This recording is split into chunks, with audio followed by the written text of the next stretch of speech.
Hola, buenas tardes. Hoy nos encontramos nuevamente. Mi nombre es Alcira Vallejo. Yo pertenezco a la Comisión de Investigaciones Científicas y trabajo en la universidad en la Dirección de Educación a Distancia. Hoy eh, vamos a hablar sobre los foros virtuales. Vamos a ver varias cosas de los foros, desde los formatos, los tipos de foro, las funciones, las variadísimas funciones de los foros. Los vamos a ver también como actividad que podemos evaluar, ya que estamos con el tema de la evaluación que es tan importante en este momento. Y bueno, y varias cosas para decir de los foros. La configuración también, que vamos a verlo con un ejemplo. Así que, bueno, comenzamos. Bueno, los foros los podemos pensar como un espacio, donde se desarrolla dentro de ese espacio una actividad. De hecho, nosotros decimos, entramos al foro, salimos del foro, o sea, como que lo estamos viendo como un espacio. Y es un espacio que puede servir para diferentes fines. Lo que seguro es que es una herramienta que es muy importante, muy usada en los procesos de aprendizaje, y bueno, hoy lo vamos a ver con bastante profundidad. La importancia que tiene es que, bueno, el estudiante eh, tiene un rol muy activo en la construcción del conocimiento a partir de su interacción con los docentes, con sus compañeros también en el foro y con los materiales, por supuesto. Los foros son herramientas asincrónicas. Creo que eso ya lo hemos visto, ya lo han visto. Y son las herramientas asincrónicas por excelencia. Y por ser asincrónicas tienen sus ventajas y sus desventajas. A diferencia de la herramienta sincrónica, que es para intervenciones más breves, más espontáneas, como podría ser un chat, por ejemplo, el foro permite una participación mucho más reflexiva, permite el análisis y bueno, y respuestas mucho más elaboradas.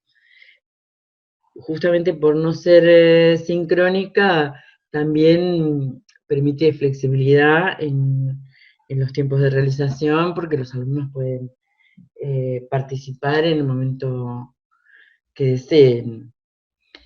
Por supuesto que las herramientas sincrónicas también tienen sus ventajas y sirven para otros fines, ¿no? Cuando nosotros buscamos espontaneidad, buscamos no que tengan que elaborar una respuesta, sino algo mucho más espontáneo, por ejemplo, para hacer una consulta o ese tipo de cosas. Y bueno, tienen una estructuración sintáctica mucho menor, y por supuesto menor flexibilidad, porque bueno, hay que quedar en un día, en un horario, como en el caso, por ejemplo, de las videoconferencias, que ahora, o los webinars, que en este momento se están llevando a cabo permanentemente, bueno, tienen esa desventaja en el sentido de que, bueno, son un poquito menos flexibles que, que las herramientas asincrónicas, ¿verdad? Con respecto a los foros, podemos decir, bueno, con las ventajas que son flexibles, favorecen el aprendizaje constructivista, que es eso que decíamos recién, eh, y refuerza mucho la comunicación, entonces son muy importantes en la construcción de una comunidad de aprendizaje, que eso es tan importante para los alumnos. Otra de las cosas, según como esté planteado el foro, puede pensarse como una herramienta para el aprendizaje colaborativo y incluso conocimiento compartido también, depende de cómo lo planteemos. Tiene algunas desventajas también los foros, porque por ejemplo hay muchos alumnos que tienen muchas dificultades para la expresión escrita y les cuesta, el hecho de también de que tenga que ser una respuesta elaborada, todo eso les genera un cierto compromiso, bueno, y algunos que tienen alguna resistencia a ese compromiso también les cuesta también la exposición pública, saber de que su opinión va a ser leída por el resto de sus compañeros. Y también tiene la desventaja que puede producir una sensación de aislamiento cuando nosotros no respondemos o nadie responde a alguna de las intervenciones en los foros.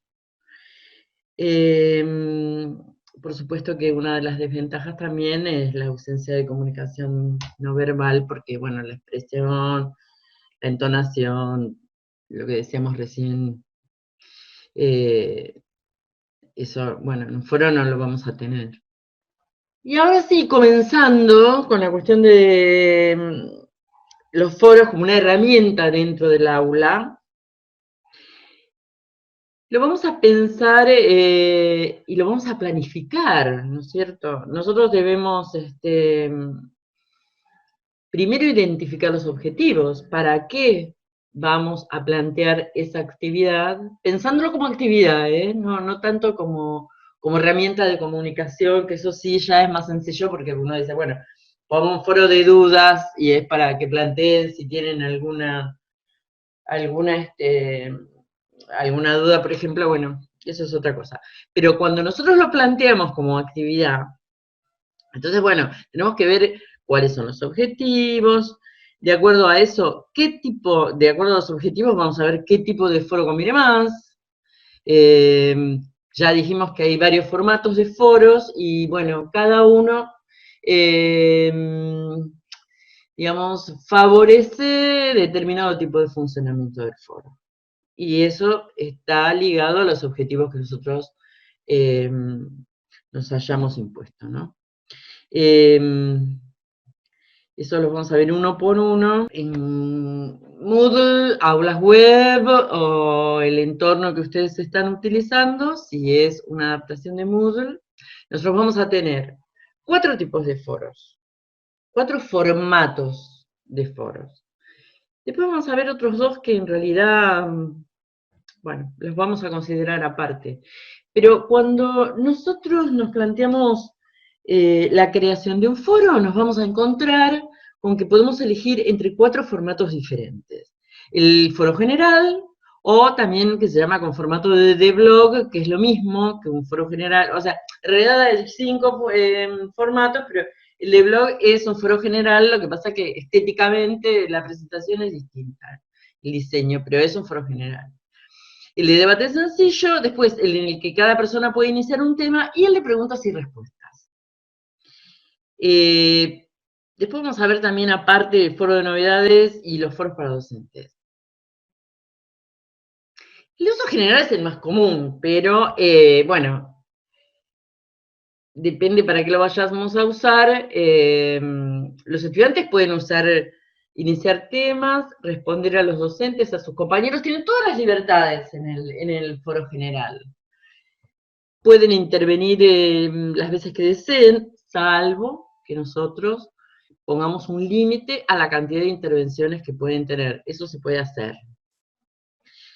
Y bueno, el formato en realidad es que se van creando diferentes hilos o tópicos de debate y en definitiva al iniciar un tema nuevo, lo que estamos haciendo es crear como una especie de subforos. Entonces podemos separar el foro incluso en varios temas, o sea, crear nuevos tópicos que se van desprendiendo del principal, o hacerlo ya ni bien iniciado el foro. Nosotros podemos directamente crear el foro y entonces abrir, digamos, diferentes hilos con distintos tópicos que corresponden entonces a la consigna principal del foro. Eso también lo podemos hacer. Es el foro más libre. Ahora, la desventaja que tiene que por ahí, si el tema es muy amplio, si aparecen muchos hilos, muchos temas nuevos, puede llegar a resultar un poco complejo para irlo siguiendo, para el seguimiento, para los estudiantes, incluso a veces hasta para nosotros mismos. Bueno, siguiendo con los formatos, vamos a ver el foro de debate sencillo, que se presenta, tiene un formato mucho más simple que el general, porque se presenta todo en la misma página, digamos. Se inicia con una consigna, que es la que presenta el docente, que, bueno, figura como un encabezado, y después van todos los aportes de los alumnos, uno debajo del otro, eh, pero no pueden responderse unos a otros, sino que está todo al mismo nivel, está todo en la misma página. Yo abro un foro de debate sencillo e inmediatamente veo todas las aportaciones. Bueno, esto tiene sus ventajas y sus desventajas, depende para qué lo usemos, pero en el caso de que sean debates bien concretos, donde se aborde alguna cuestión así más puntual, más focalizada, va a ser por ahí más útil un foro de debate sencillo que uno general. Si nosotros queremos focalizar y que no se generen subtemas o diferentes hilos, bueno, entonces directamente lo planteamos como foro de debate sencillo y ahí estamos, digamos, restringiendo las posibilidades, ¿no? No tienen las mismas libertades que el foro general. Suele usarse por ahí para algún tipo por ejemplo, como espacio de dudas, para consultas, se puede usar un foro de debate sencillo.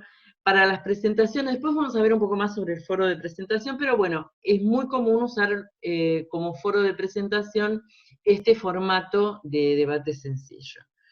Pero bueno, en general es para opiniones, ese tipo de cosas. Después tenemos otro que es intermedio, donde cada estudiante puede comenzar un tema, pero solamente una vez. O sea, que es intermedio, digamos, entre la libertad que tiene un foro general y un foro de debate sencillo. Después pueden comenzar un solo tema una sola vez, pero pueden responder en forma ilimitada a cualquier otro tema creado, sea por sus propios compañeros o por los docentes. Así que bueno, es una situación intermedia entre las otras dos que vimos.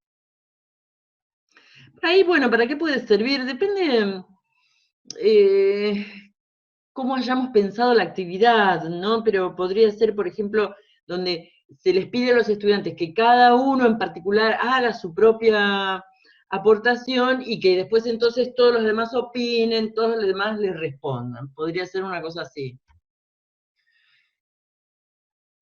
Después hay otro que es muy interesante, que es el de preguntas y respuestas, que en realidad es un foro general, pero tiene una particularidad, y es que los alumnos no ven ninguna respuesta del foro, no ven nada, como si nadie hubiese empezado el foro hasta, bueno, sí, por supuesto ven la consigna, ¿no es cierto?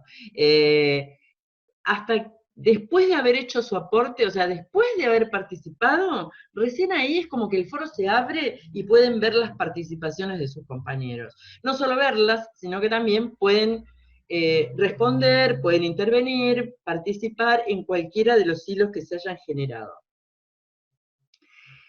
Este tipo de foro es interesante cuando nosotros, por ejemplo, hacemos un foro que después, eh, si queremos calificarlo, por ejemplo, porque acá le damos a cada alumno la oportunidad de explayarse con una respuesta inicial que, bueno, que le da igualdad de oportunidades a todos, porque lo pueden hacer en forma independiente y original y no están dependiendo de las respuestas previas de sus compañeros.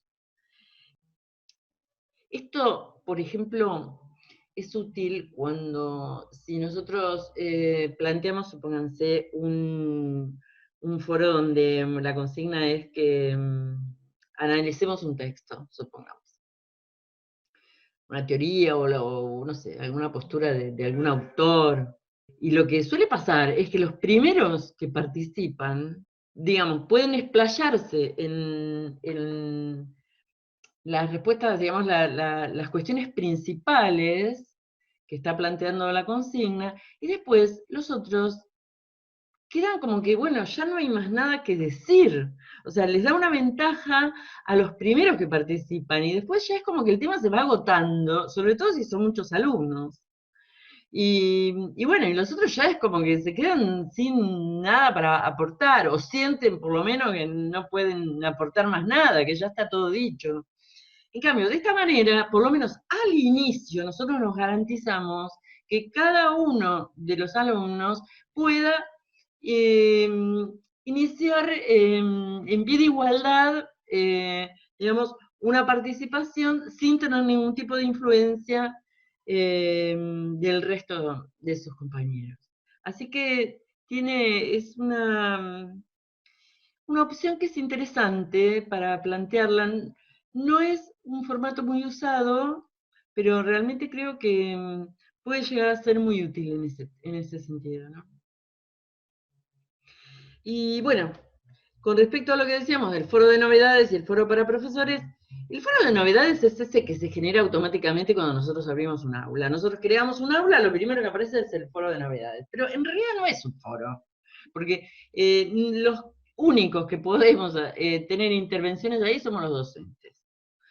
O sea, los tutores, todos los docentes del aula virtual, eh, pueden participar, pero los alumnos no pueden contestar ahí. Lo que pasa es que es muy útil, porque enseguida a los 30 minutos les está llegando a todos los alumnos cualquier novedad que nosotros tengamos. Le podemos incluso cambiar el nombre, en vez de foro de novedades, ponerle otro nombre. Pero sirve, por ejemplo, cuando nosotros abrimos un módulo nuevo, entonces avisamos, bueno, a partir de hoy ya está habilitado el módulo 2, bla, bla, bla. O o recuerden que tienen que entregar la actividad antes del viernes, todo ese tipo de cosas que es bueno hacerlas y mantenerlos comunicados, que estén siempre al tanto de cualquier novedad que pueda haber. eh, bueno, en ese sentido es útil. No es un foro, pero bueno, se llama foro de novedades, por eso lo vemos acá. Otra opción que tenemos que muchas veces puede resultar útil es un foro para profesores, donde nosotros planteamos un foro cualquiera, por ejemplo, bueno, puede ser un foro general, ¿no? Pero cuando lo estamos creando, eh, en la opción de disponibilidad, optamos por ocultar a los estudiantes, porque está preconfigurado como para que lo vean todos. Cualquier foro lo van a ver todos los alumnos.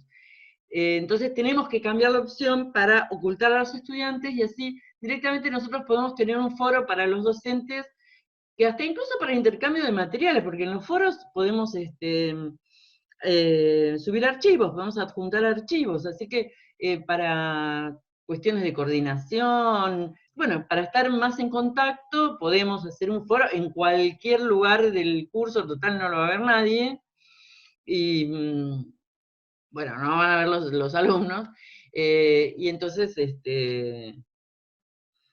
puede resultar de utilidad. Yo recomiendo esta opción en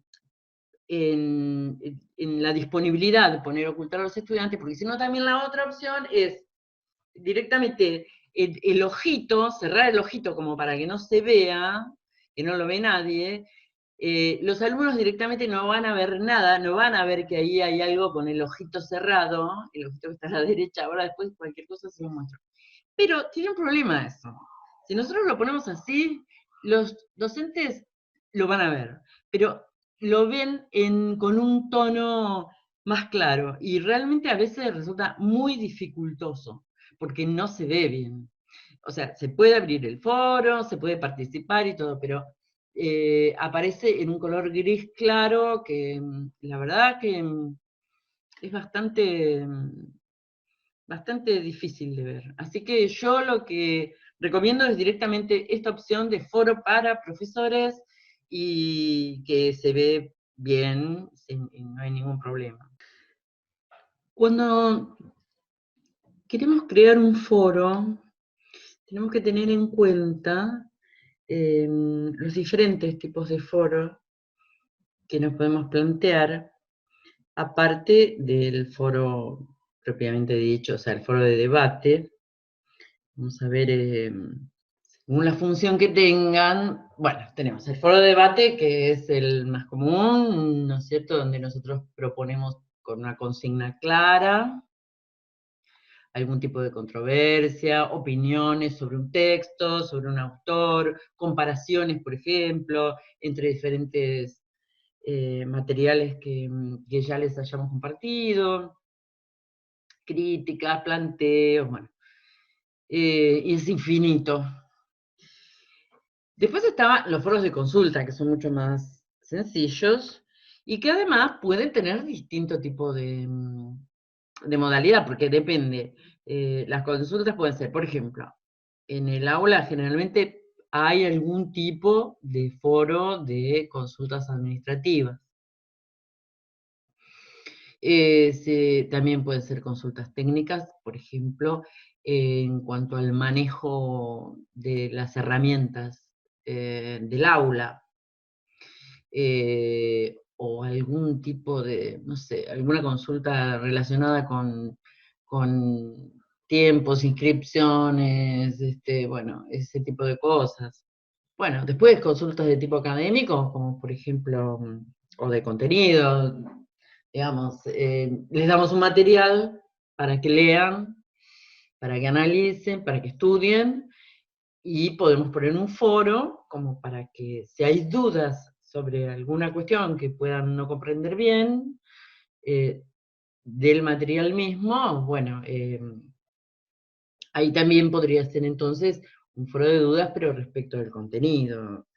Después pueden ser también foros de tipo organizativo para coordinar diferentes cosas, esos también se hacen por ahí de debate sencillo, son foros muy puntuales, muy focalizados para una determinada cosa, generalmente cortos. Y bueno, y después tenemos foros sociales, que los vamos a ver un poquito con más detalle, que puede ser, por ejemplo, el foro de presentación o directamente foros sociales abiertos. Cualquiera sea el tipo de foro que nos planteemos, es importante tener claro cuáles van a ser los pasos a seguir antes de crear el foro, cuál va a ser nuestro rol durante el foro y al terminar el foro. Son 3 momentos del foro. Con respecto a la creación, bueno, lo que tenemos que tener claro para qué lo creamos, qué tipo de formato se va a adaptar más de acuerdo a los objetivos del foro. También podemos pensar si tiene sentido o no calificar ese foro. Obviamente que no vamos a calificar un foro de dudas, tiene que ser un foro de debate, ¿no es cierto?, de lo que estuvimos viendo recién en primer término. Y a partir de eso, entonces, cuando tenemos bien claro eso, redactamos la consigna, que eso es lo más importante, donde explicamos qué es lo que pretendemos que contengan las participaciones de los alumnos. Eso es importantísimo porque tiene que ser una consigna bien específica, clara, que no tenga ambigüedades, que quede, bueno, que quede bien claro para los alumnos qué es lo que nosotros estamos buscando que escriban en la participación. Bueno, otra de las cuestiones importantes es aclarar también qué es lo que perseguimos, supónganse, si es obligatorio o no, eso los alumnos lo tienen que saber. Si tienen que participar obligatoriamente o no. ¿Cuántas participaciones pueden tener como máximo o como mínimo? Por ejemplo, podemos plantear que cada alumno al menos tiene que participar 2 veces, supónganse. Y también puede ser que pongamos un máximo. No es lo más común que tengamos que restringir la cantidad de veces que participan, lamentablemente, pero bueno, puede pasar que alguno sea demasiado participativo y que entonces, bueno, se pase del límite que hayamos puesto. Y otra de las cosas también muy importante es que tiene que tener una fecha de inicio y una fecha de finalización, de cierre. No todos, porque por ejemplo, si tenemos un foro de consulta, por ahí no tiene sentido poner una fecha de cierre. A veces pasa, por ejemplo, que estamos hasta incluso que aparecen dudas y consultas de módulos anteriores, que dejamos módulos, foros abiertos para consultas y a lo mejor hay personas que están rehaciendo una determinada tarea y que hemos dado para que, y bueno, y ahí surge una duda y bueno, siguen planteándolo en el foro de dudas a lo mejor del módulo 1 y eso no tiene sentido cerrarlo, pero sí cuando vamos a calificar, cuando son foros de debate, eh, tienen que tener claro entonces hasta qué día pueden ser las participaciones. Porque además el foro se cierra, o sea, directamente nosotros lo configuramos para que a partir de determinado momento los botones que habilitan para crear un tema nuevo o bien para responder a un compañero no van a estar habilitados, no los van a poder, no están habilitados, desaparecen. Así que bueno, tiene que quedar bien clara la consigna y la forma de funcionamiento, incluso por ahí hasta si pedimos que hagan una exposición larga, podemos sugerir, bueno, un máximo número de palabras o un mínimo número de palabras. Lo más importante es que los alumnos tengan claro qué es lo que tienen que hacer, qué es lo que nosotros pretendemos que hagan, que no les queden dudas y cuándo, hasta qué momento pueden participar. ¿Qué pasa cuando empieza el foro? Bueno, no es una cuestión que nosotros creamos el foro y listo, ya está. No, tenemos que estar todo el tiempo en el foro. Y tenemos que participar bastante seguido para que se sientan acompañados. Tampoco que estemos todo el tiempo hablando nosotros, participando nosotros, que termine siendo un monólogo, no. Al revés, yo creo que es importante tratar de que los propios compañeros sean los que respondan a alguna cuestión que aparezca. Por ejemplo, supónganse poner, bueno, ¿hay alguno de ustedes, de los compañeros, que puede contestar esta duda que tiene Juan? Para incentivar también a que se genere diálogo entre ellos, porque lo importante del foro es que no estemos todo el tiempo siempre dirigido al docente y el docente a un alumno y que sea siempre esta cuestión de con el docente. Lo que nosotros tenemos que tratar es la comunicación entre los propios compañeros. La idea es esta, digamos, comunidad virtual que intentamos forjar a lo largo del curso. Bueno, el foro es una herramienta muy importante para lograr eso. Entonces, siempre fomentar que entre ellos interactúen, no que sea todo el tiempo solamente con nosotros, con el docente.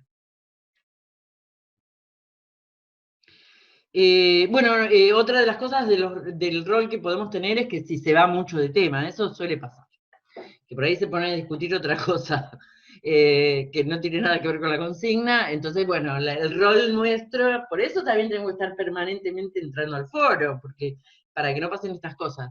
Entonces, bueno, reorientamos la discusión, o incluso si es un foro general, por ejemplo, bueno, podemos tomar esa discusión y generar entonces un nuevo tema y que también se siga discutiendo ahí, en ese subforo.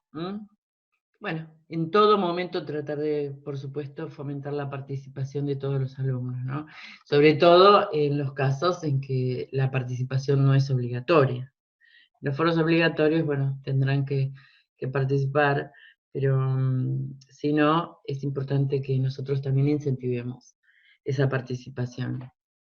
Y bueno, con respecto al final del foro, creo que es importante también cerrar la discusión, o sea, que se pueda cerrar con una conclusión, en lo posible no solo del docente, sino que la conclusión también sea del grupo que participó. Porque esa conclusión también va a llevar a que los alumnos también vean la utilidad que tuvo el foro. Bueno, se llegó a tal conclusión. Eso está, es importante que vean eso. Entonces, ese sería nuestro rol. El foro no es que tiene que terminar así, listos, se llegó la fecha de terminación y ahí quedó. No, bueno, trabajemos entonces un cierre.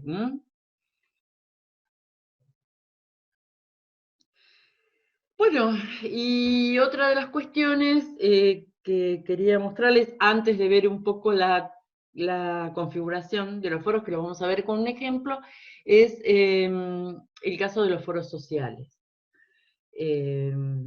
Dijimos que, bueno, dentro de los tipos de foros que había de dudas, de debate, bueno, los foros sociales, hay uno que es muy importante, que es el foro de presentación, que generalmente lo usamos en cualquier curso, en casi todos los cursos usamos foros de presentación. Y esto acá yo quiero hacer hincapié en una cuestión, porque de cómo es el proceso de integración de los alumnos, y lo importante que es el foro de presentación, sobre todo porque está al inicio del curso. Generalmente, bueno, la conformación de la comunidad virtual se va dando por etapas, tarda, no es fácil lograrla tampoco, a veces no se logra. Al principio, los alumnos cuando empiezan a entrar siempre se van a buscar un compañero, uno, aunque sea, ¿no? Que tengan una cierta comunicación confortable. En el caso, supónganse de que no conozcan a nadie, porque también puede pasar que directamente se comuniquen con personas que ya conocen previamente. Eso es lo más común. Si no, bueno, buscar uno o dos compañeros que por algún motivo sientan cierta afinidad y bueno, y hasta ahí. Entonces, después, bueno, lo que nosotros tenemos que tratar es de que esos alumnos lleguen a otra etapa donde se empiece a aceptar que están en esa comunidad virtual, donde tengan un sentido de pertenencia, y bueno, hasta llegar a otra etapa mucho más avanzada que sería ya de compañerismo, de solidaridad, donde estén realmente identificados con el grupo, con la comunidad, que tengan realmente sentido de pertenencia. Entonces, bueno, el foro de presentación ayuda a que por lo menos pasen, aunque sea a la segunda etapa. La tercera etapa se va a lograr en el transcurso del curso o de la materia, ¿no? De acuerdo a cómo nos planteamos el foro de presentación, tenemos dos formatos. Esos formatos los vamos a elegir también según el curso que tengamos.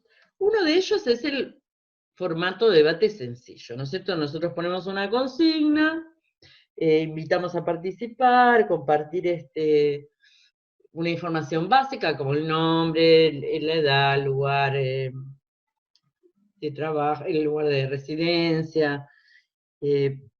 También podemos pedir que, bueno, que escriban algo sobre las expectativas que tienen del curso, respecto del curso. Eso es más común, por ejemplo, para algún curso corto, de posgrado, donde a lo mejor no se va a dar una situación de realmente la creación de una comunidad virtual, sino que va a ser algo más circunstancial. Bueno, puede ser que directamente se ponga un foro con formato de debate sencillo. ¿Por qué digo esto? Porque el foro de debate sencillo no fomenta, por el propio formato que tiene, no fomenta que uno se conteste al otro. Es como que cada uno es una... Los foros de presentación, cuando los planteamos de esta manera, puede pasar, tratemos de que no ocurra, pero puede pasar que termine siendo todo un listado como monólogos, ¿no? Toda una lista de monólogos donde nadie lee la presentación del otro. Eso tenemos que tratar de que no ocurra. Y bueno, cada uno pone sus datos y queda ahí como si fuese un trámite más. Porque no se pueden contestar, por el propio formato no se pueden contestar. Ahora, tiene la ventaja de que cualquiera que quiera repasar un poco algo, o por ejemplo, entra un alumno y quiere ver, ay, a ver, ¿quiénes son mis compañeros? Bueno, además de presentarse, puede, digamos, de una sola mirada, abarcar todas las participaciones que ya se hayan hecho del resto del grupo. Entonces, es más cómodo en ese sentido. Pero no facilita, no es imposible, porque de todos modos pueden intervenir más de una vez y contestar algo que a lo mejor está 3 o 4 niveles o participaciones por encima, pero no es lo más común.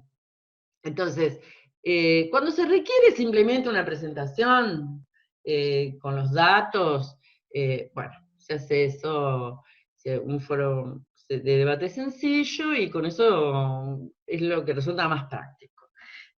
También podemos tener otra opción, que es, bueno, buscar ya una mayor participación, una mayor interacción entre los alumnos y pienso que, bueno, un foro general con algunas consignas interesantes puede ayudar a que eso suceda.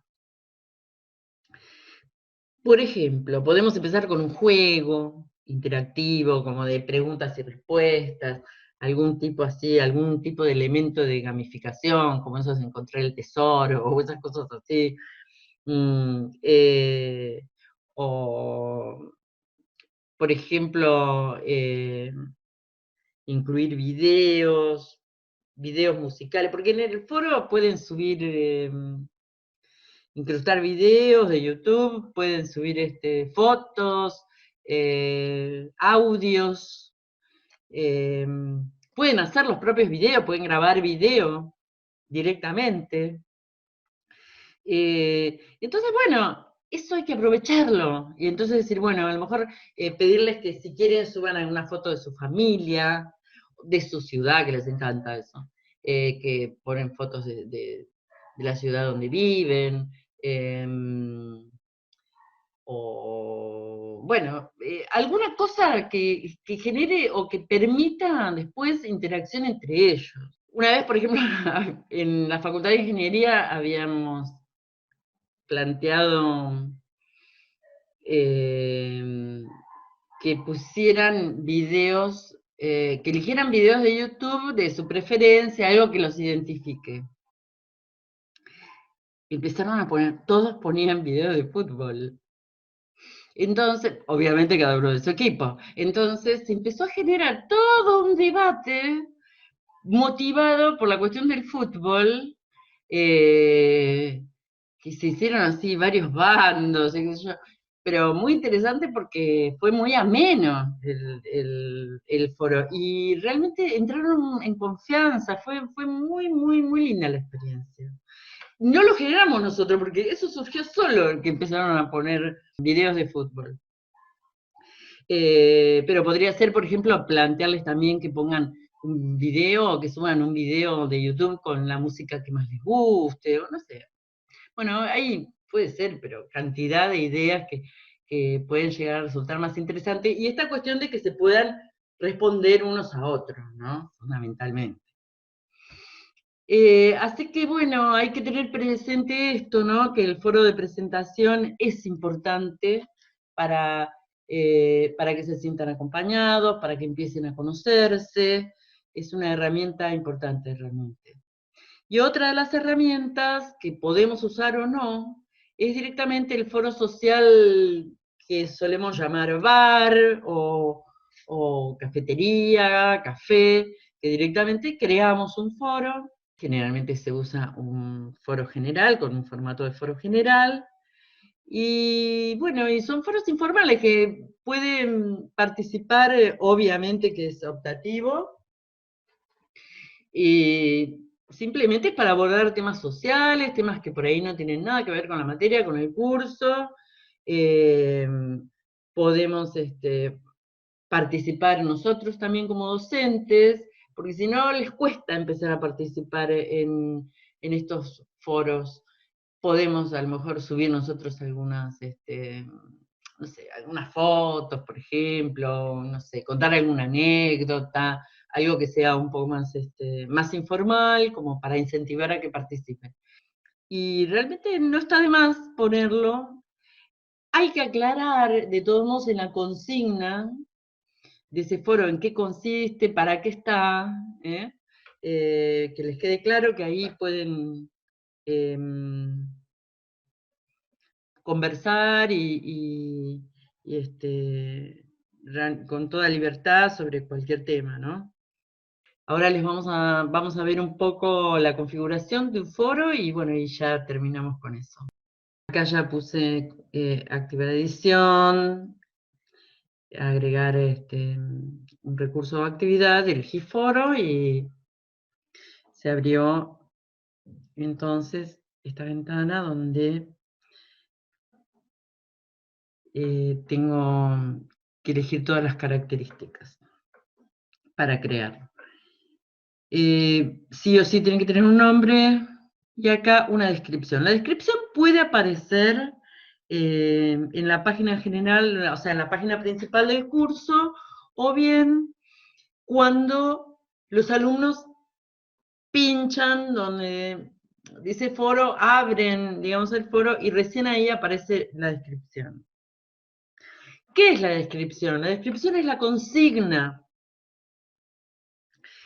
Es importantísimo, ahí es donde tienen que poner la cantidad de veces que tienen que participar, cuándo, cómo, dónde, todo.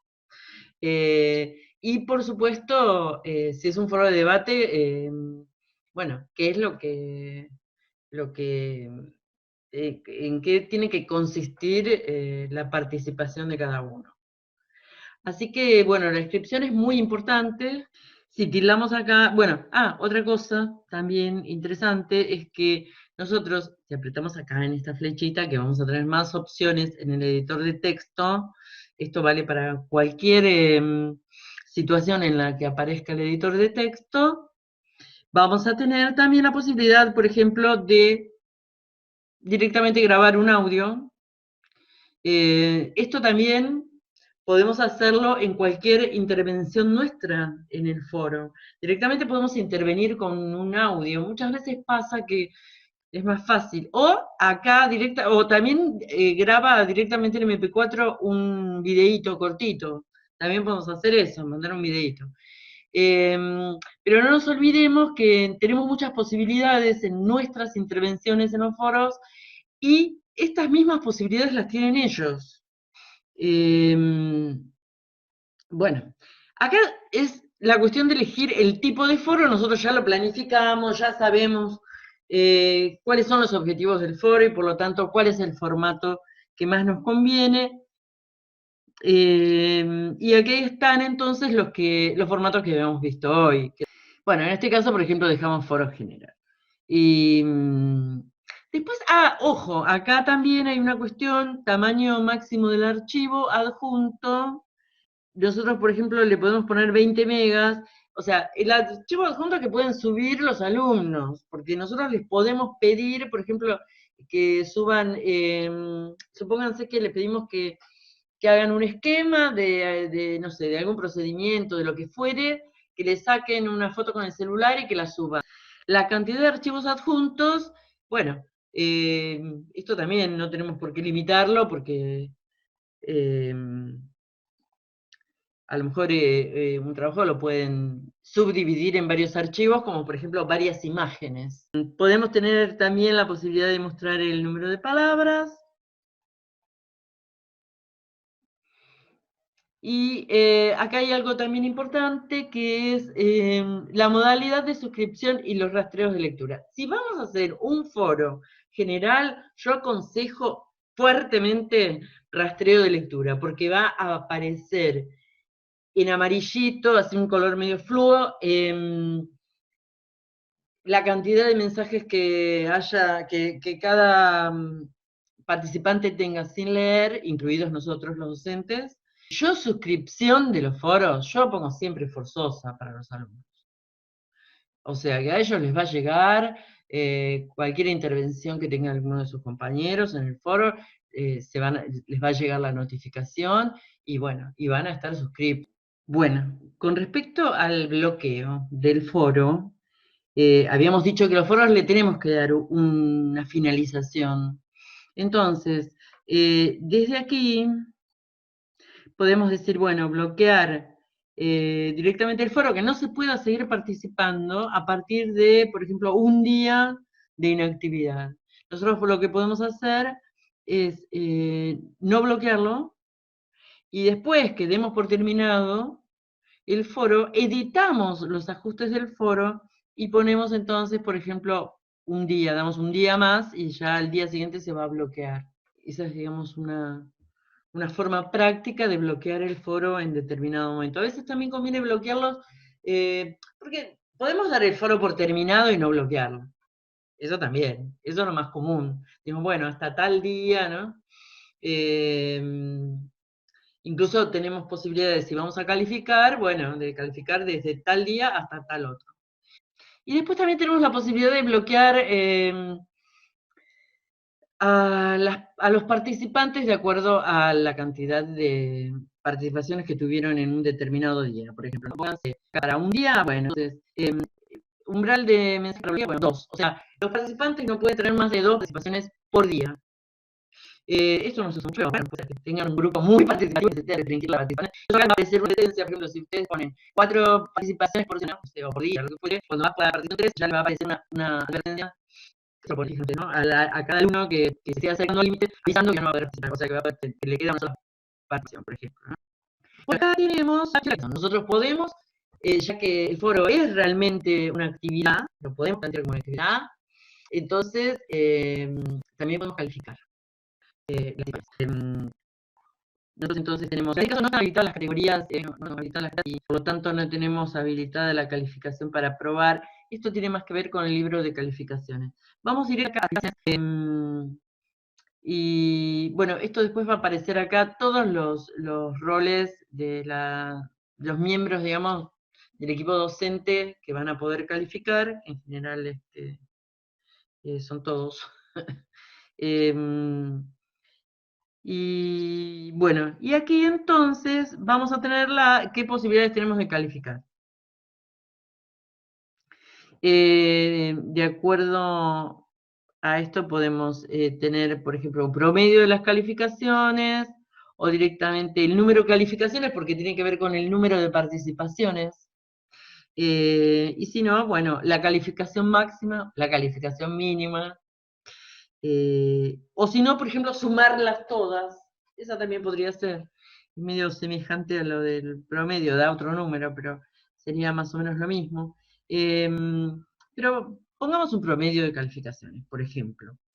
Y acá vamos a ver la escala, que ya lo estuvimos viendo la otra vez en tarea. Nosotros tenemos, por ejemplo, puntuación o escalas. La escala puede ser, por ejemplo, esta, regular, bueno, muy bueno, y si no puntuación, con la puntuación máxima, que acá no la podemos cambiar porque pusimos escala. Bueno, también tenemos un tiempo, un rango de fechas, podemos decir, bueno, vamos a calificar desde esta fecha hasta esta otra. Y después acá en los ajustes comunes del módulo, fíjense, en disponibilidad, lo que yo les había dicho hoy, que era, tenemos ocultar a los estudiantes. Bueno, si hacemos esto de ocultar a los estudiantes, podemos hacer el foro para profesores. Después, bueno, modo de grupos y agrupamientos, ya eso queda más, tiene más que ver con tema grupos, que no lo vamos a tratar acá. Lo mismo que restricciones de acceso. Espero que les haya quedado claro, y bueno, nos encontraremos pronto. Les agradezco la atención. Y bueno, espero que les haya sido de utilidad realmente. Hasta luego y buenas tardes.